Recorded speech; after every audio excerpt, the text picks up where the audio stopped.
This is the big one.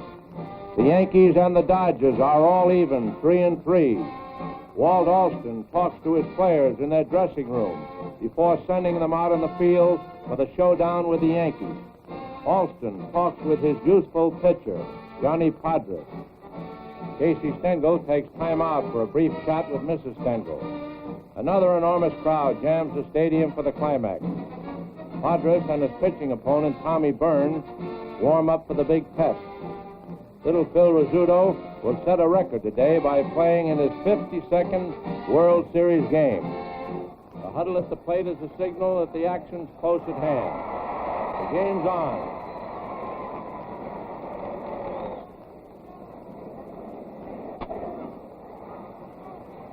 Rizzuto takes Gilliam's high hopper and Byrne breezes through the first inning.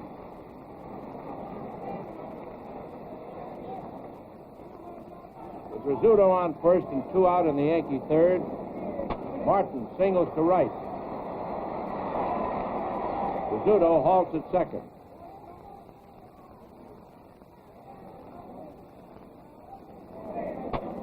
McDougald sends a roller toward third base. It hits Rizzuto as he slides into the bag, and the base runner is out. It's an automatic single for Gill. Padres is out of a jam, and still no score in the game.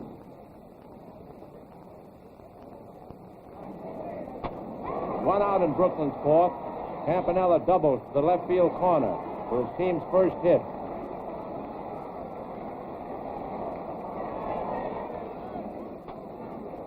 And goes to third while Rizzuto is pegging out Perillo.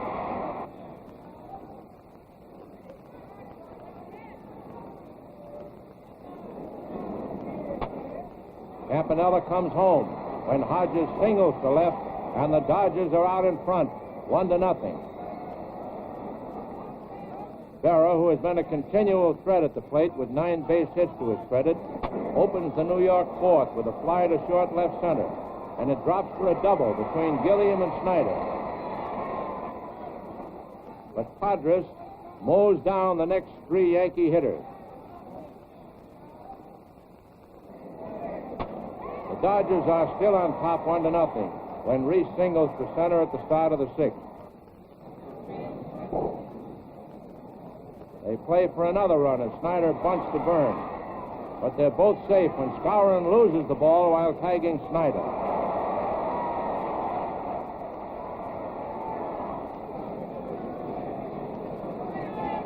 Campanella moves the runners to third and second on a sacrifice bunt. Casey Stengel orders Byrne to pass Perillo, filling the bases and setting up a double play situation. Again playing the percentages, Stengel brings in right-handed Bob Grimm to pitch to Hodges. Gill hits a sacrifice fly to Bob Serve, scoring Reese, and the Dodgers have a 2-0 lead.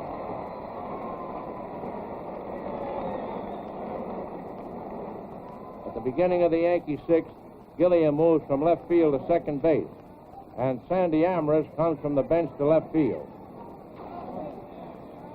Billy Martin leads off with a walk.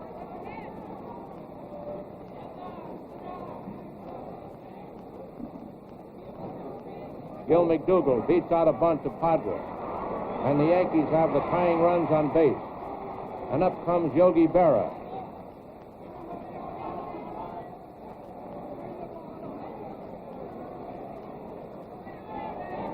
There goes the drive down the left field line, and Sandy Amherst races for the ball, sticks out his glove just in time, and makes the catch. And McDougald has rounded second base. He throws to Reese, and Reese's peg to Hodges doubles McDougald at first.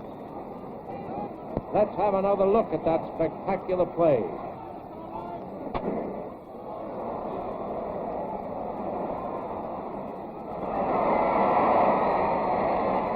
That double play is Brooklyn's 12th, the 19th of the World Series, both World Series records. Can Padres keep the Yankees at bay?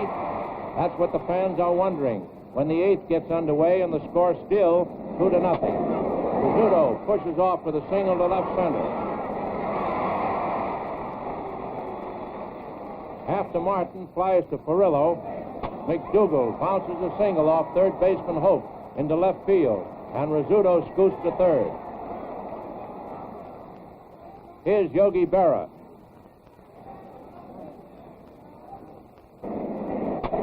With the count 3-1, Berra lifts a fly to Perillo.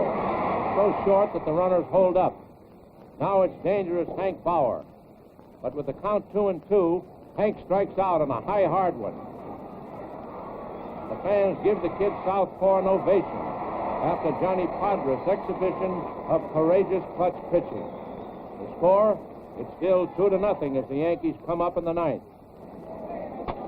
Bill Skowron bounces to Podres, and Johnny finally makes the throw to first after the ball stuck in his glove.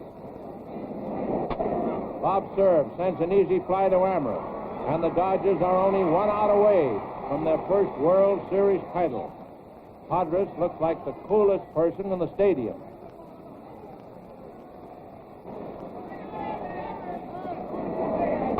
Elston Howard sends a grounder to Pee Wee Reese, and these Dodgers at last are world champions.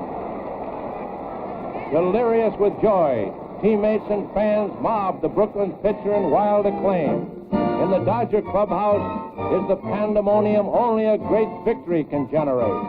And setting the zany pace are Gil Hodges, Duke Snyder, and Don Newcomb. This is Brooklyn's greatest baseball day. Newspapers shriek the tidings.